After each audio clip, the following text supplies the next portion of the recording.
Thank you for joining Wars of the Rosies as we continue with part 13, Testimony of Mr. Poinsett, from the Mystic Tie, Book the Third, The Testimony. Testimony of Mr. Poinsett. At the same time that Mr. Livingston of Louisiana was installed as General Grand High Priest of the General Grand Chapter of the United States, the Honorable Joel R. Poinsett of South Carolina was installed as his deputy. Mr. Poinsett, who in the course of his life had done much and suffered much for Freemasonry, made a brief but eloquent defense of the order, from which the following paragraph is extracted. It is the warm tribute of a noble mind to the virtues of an institution, which at that very moment was passing through the fierce fires of persecution. Those persons who have organized themselves into an opposition to Masonry cannot know what the virtues and duties taught by the venerable institution really are, or they would be convinced that to be anti-Masonic is to be anti-moral, anti-charitable, and, in this country, anti-Christian and anti-Republican. If they would only read the prayers and charges of the volume I hold in my hand, that being the Amen Reason, they would not say,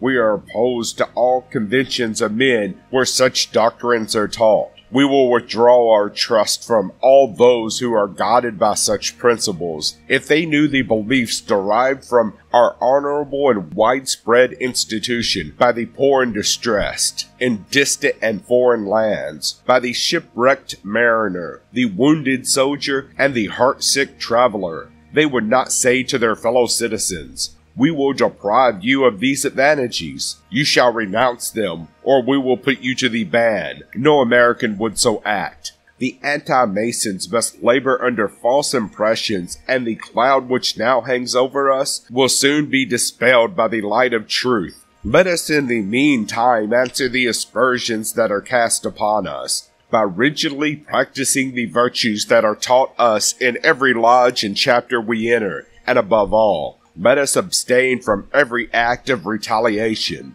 Mr. Poinsett had received his share of obloquy from the enemies of the order, in consequence of a mistaken view of his connection with the origin of Masonry in Mexico.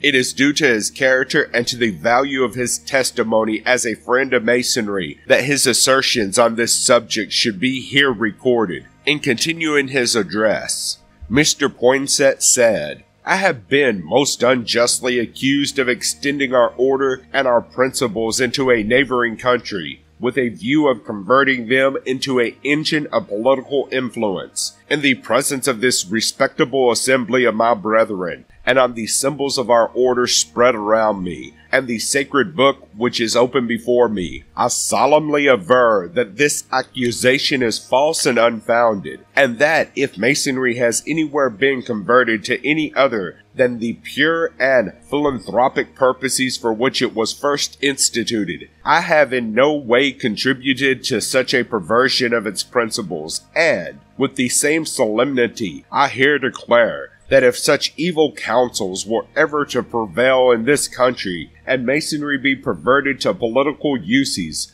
which God forbid, I would sever the ties, dear as they are to me, which now unite me to my brothers. Brother Poinsett took every opportunity, both in public and in private, to pay the tribute of his respect to the virtues of the institution of which he was so distinguished a member, and at so late a period as the year 1849, only 2 years before his death, when he had reached the 80 years and 10, which are declared to be the limit of human life, and when, indeed, he was pressed down with all the infirmities of an enfeebled constitution and an exalted frame. He cheerfully gave his cooperation to the design of reviving a lodge which had become dormant in the upper part of South Carolina, and suffered himself to be nominated in the petition for a dispensation as the first master.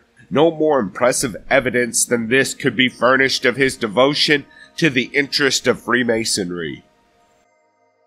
Thank you for watching, and please don't forget to share, like, subscribe, and comment. And if you can, please consider donating to Wars of the Rosies. Links to PayPal and Patreon are in the description. Thank you so very much.